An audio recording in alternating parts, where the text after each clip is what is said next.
Okay, good afternoon, everybody, and thank you for being here. Today, we have a very special guest, Kudrat.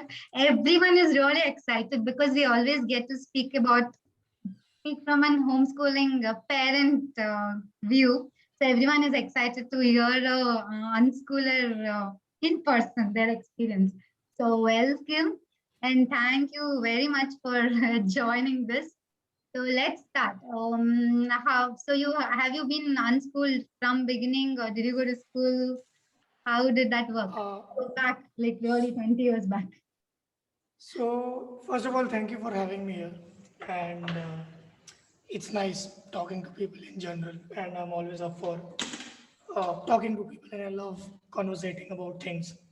And yeah, so thank you for having me here. So, eh, so I've been unschooled my whole life. Mhm. And we have never gone to school, me and my brother, Ajanmya. My name is Kudrat and his name is Ajanmya. And we have unschooled our entire life, and our parents made that decision, and they also gave us the freedom of, okay, do you want to go to school or not? And at the time we decided that we want to try out schooling. So we went for a day and it didn't work out, and I just ran away from the school. So it just didn't click. For us, unschooling is something very natural. It's not, I try my best to not to label it. It's, for me, it's like life.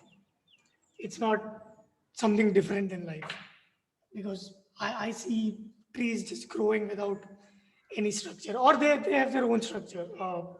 So I view unschooling as just fluid life where you just have the freedom of doing anything, learning anything, or the freedom of designing your own learning journey or designing your own life.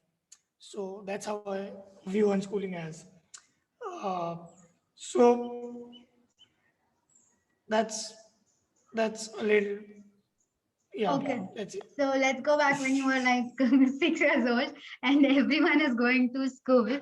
And Right. what did you feel like? Like, did you feel like you are like this, I don't know, lonely planet kind thing, or like, do you remember anything?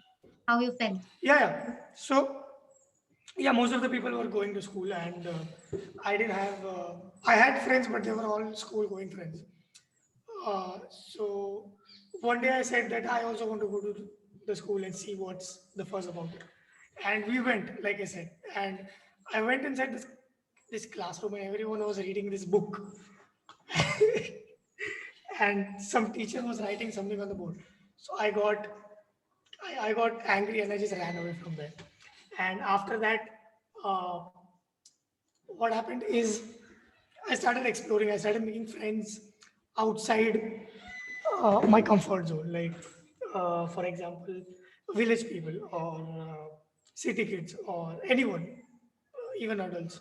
So that's how I kind of conquered the friend barrier. I mean, I obviously I feel lonely, but that's on me. That's not because of unschooling. Like, we have this big community which is supporting us throughout India, and that's what my parents did. We went to Udaipur, and there's this place called Shikshantar, and we Shikshanta. lived there for a while. Yeah, Yeah. we lived there for a while, and it was a beautiful community. And my parents also helped them in some ways or another. And we were just chilling and meeting people and making friends. And then we lived in Swaraj University, if you guys know. My mom was a facilitator there for a while, so we were there for three years, and that was fun. So uh, I not exactly never felt that I'm not around people. There was always people around me, and Abhibi, it's the same. Like, I'm sitting here in Pondicherry, I don't have many friends, but I still have people throughout the India which I connect to and which I talk to. So yeah, Okay, so you didn't go to school, you didn't have a curriculum, you didn't yeah. have to do anything. So what did you do?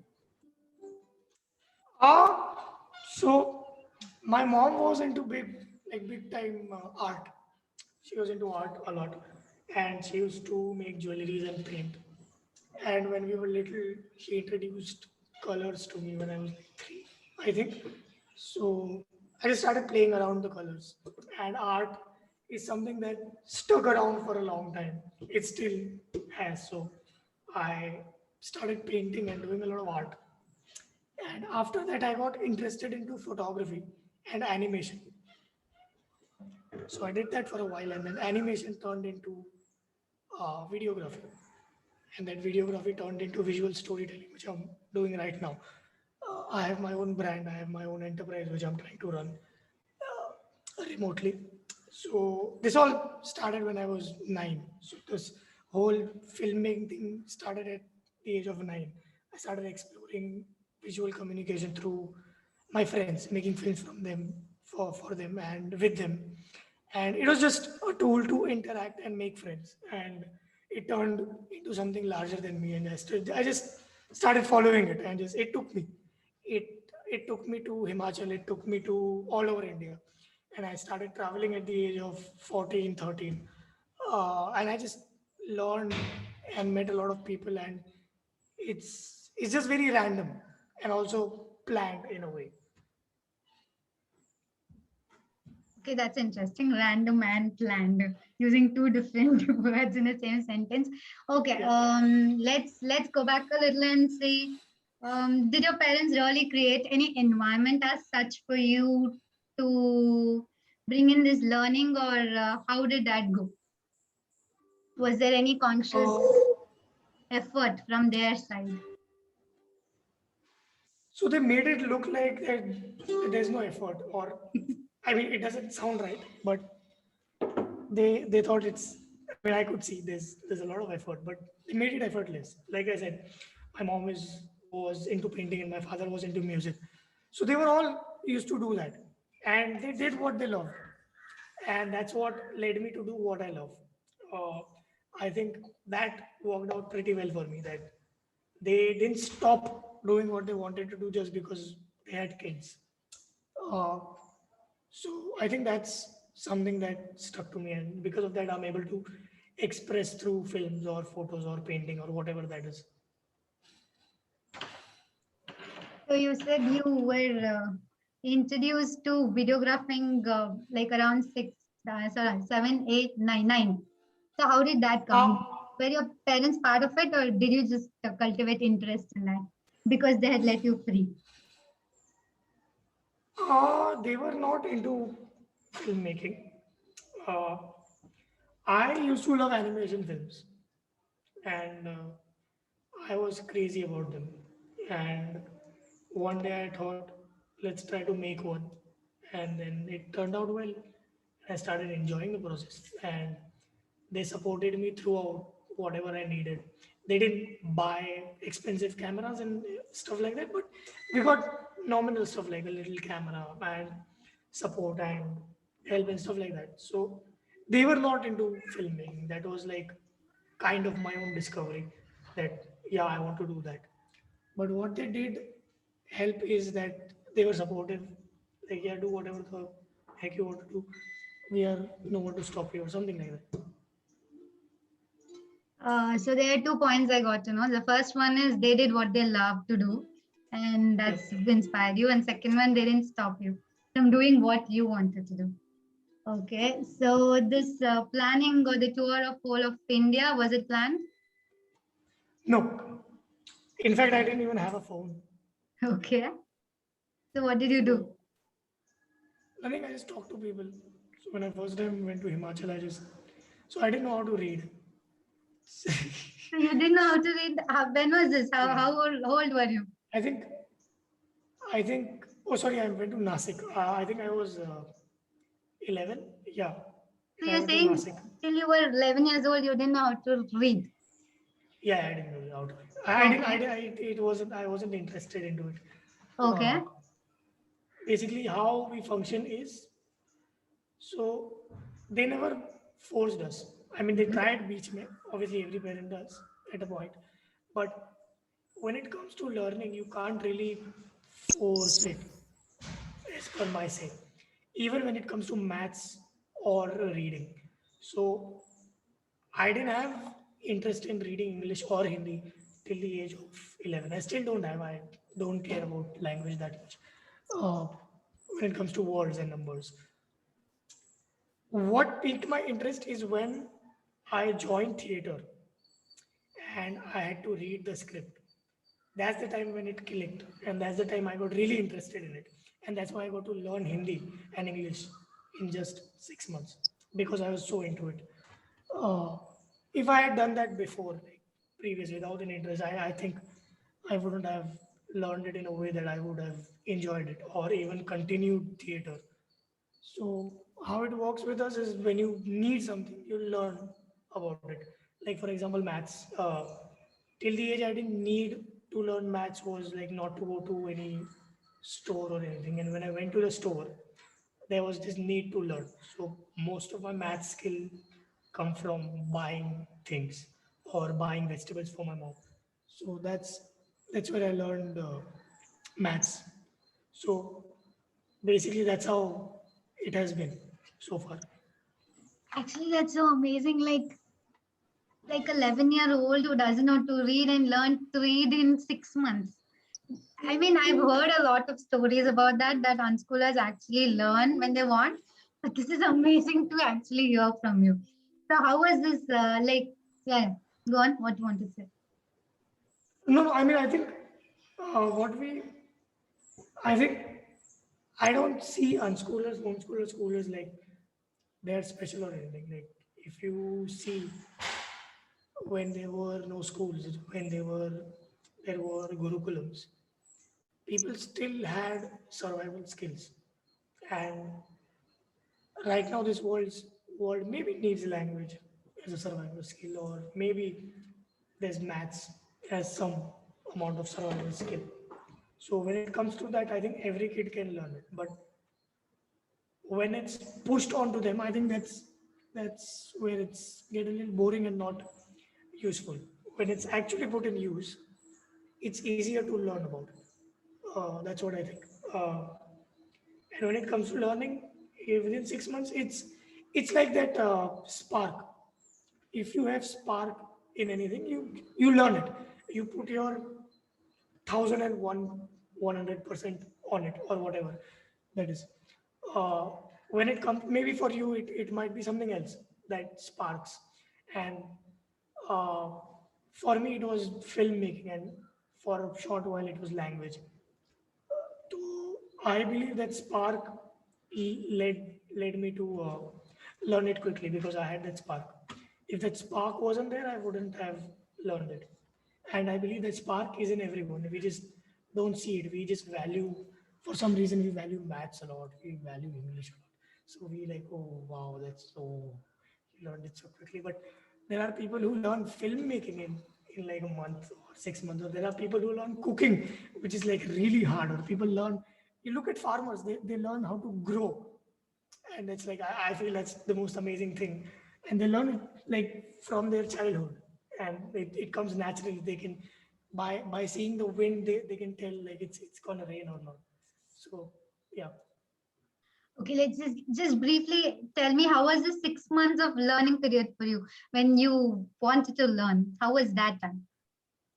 I honestly don't remember. I just picked on whatever was close to me, and I just started watching a lot of films. And I learned English mostly through films, and even scripting. I learned it through films and anime. Anime is Japanese animation, and in Japanese animation, there are subtitles. So I used to read the subtitles, and that's how I kind of learned how to read.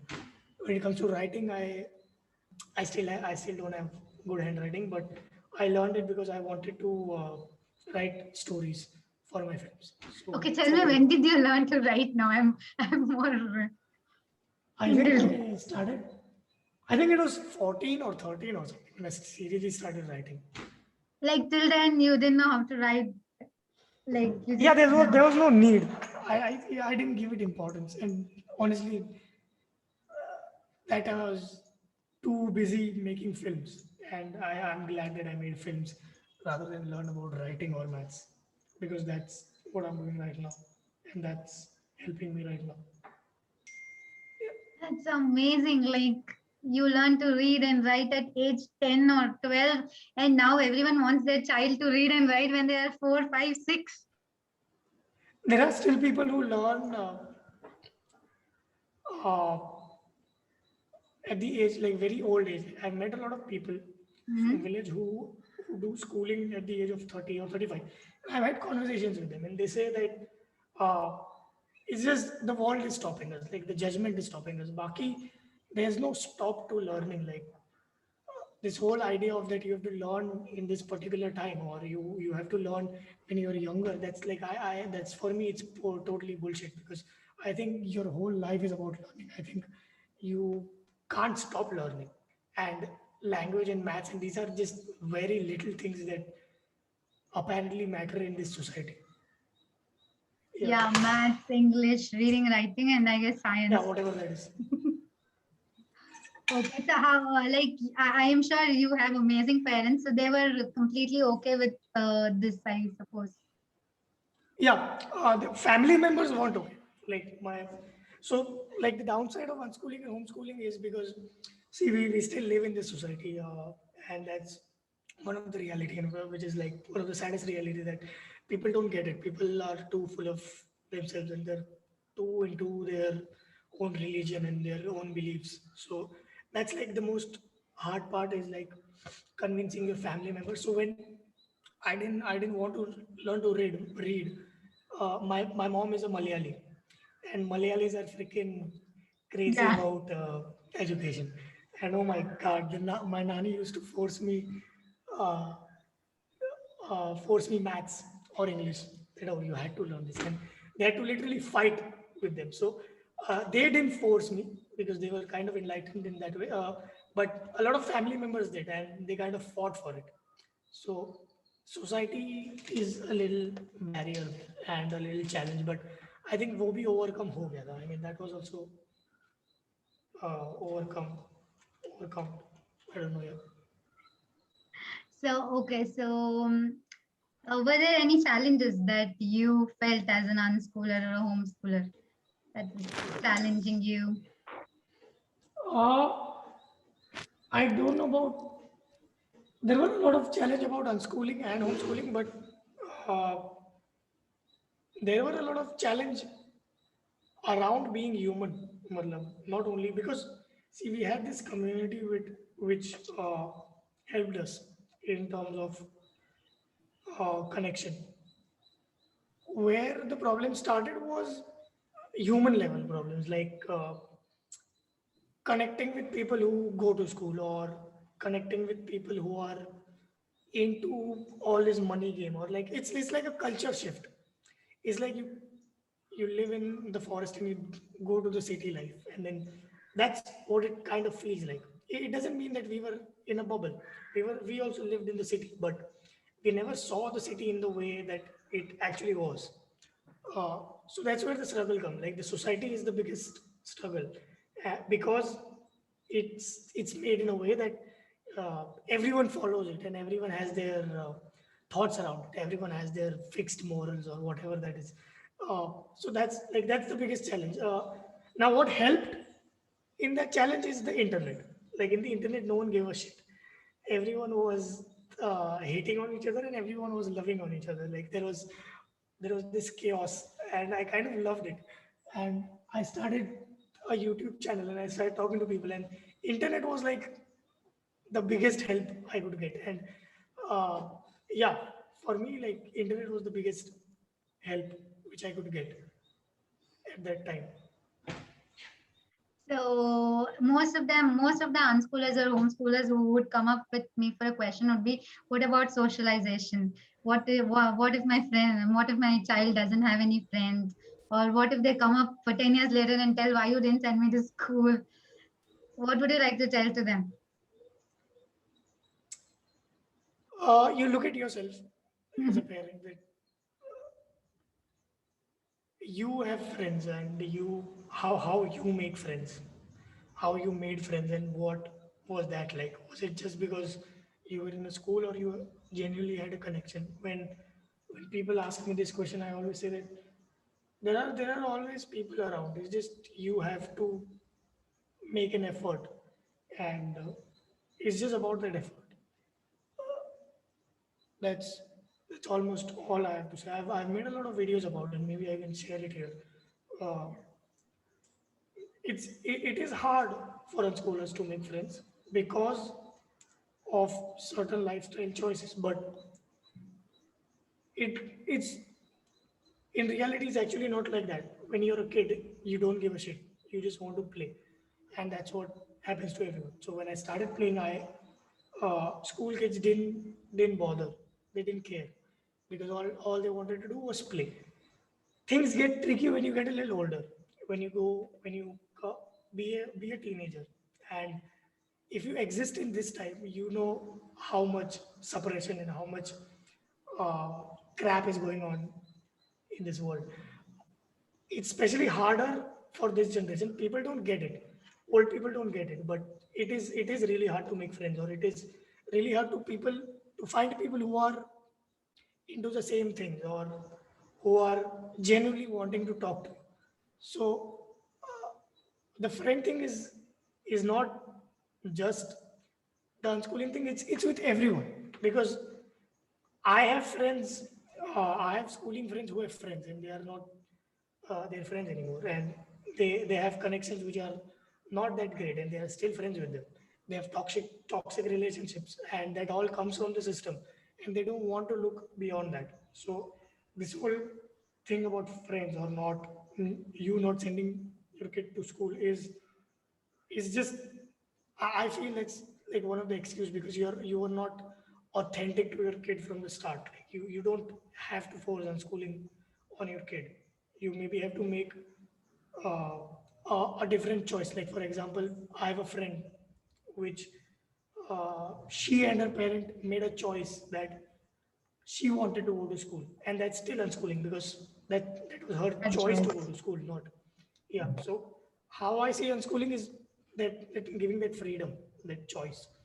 uh, if your kid grows up and says that why didn't you send me to school, You then it should obviously send them to means school. yeah, uh, then it obviously means that you force them about unschooling. You forced them, you forced unschooling onto them. I don't want anyone to force anything on anyone, and I also don't like schools. What I think parents should do is like have a genuine conversation where they think they are not superior than their kids and they have more experience. They should come to the equal ground and genuinely have a conversation. That's what I feel. Okay, so what's the best part about being an unschool or giving you freedom? What's the best part of that? You can literally do whatever you want. I So mean, were right there now I bad could. choices that you made ever? That depends. Like right now, I've been too philosophical. So I've been learning about duality and how it's our brain and it's only human who has created it. When in nature, it's there's no duality. So how we view, like my father used to, how we view bad choices and mistakes as learnings. We don't view it as negative things. Like there are a lot of failures and there are a lot of bad choices, and that led me to something which I am right now. And if that wasn't there, then this wasn't. Like you couldn't, I wouldn't be here. It's excellent coming from a 21-year-old. Okay, so do you want to say something or do you want to share something from your journey that you felt everyone should know? Something in your learning journey or something in your life or something that changed you or something that you something happened to you because you were given freedom to choose what you want to do. Something that you want to share. Uh, One thing that I've understood about this planet and me is not everything is about humans, and not everything is about how you view the world. Is This is not unschooling. This is general life. Uh, there is no right answer. Like unschooling is not the ultimate answer. Homeschooling is not the ultimate answer. Schooling is not the ultimate answer. I think what people have to get out of is that mindset of doing things right or doing things that the way it should be. I think there has to be a room for exploration, even to you as a parent.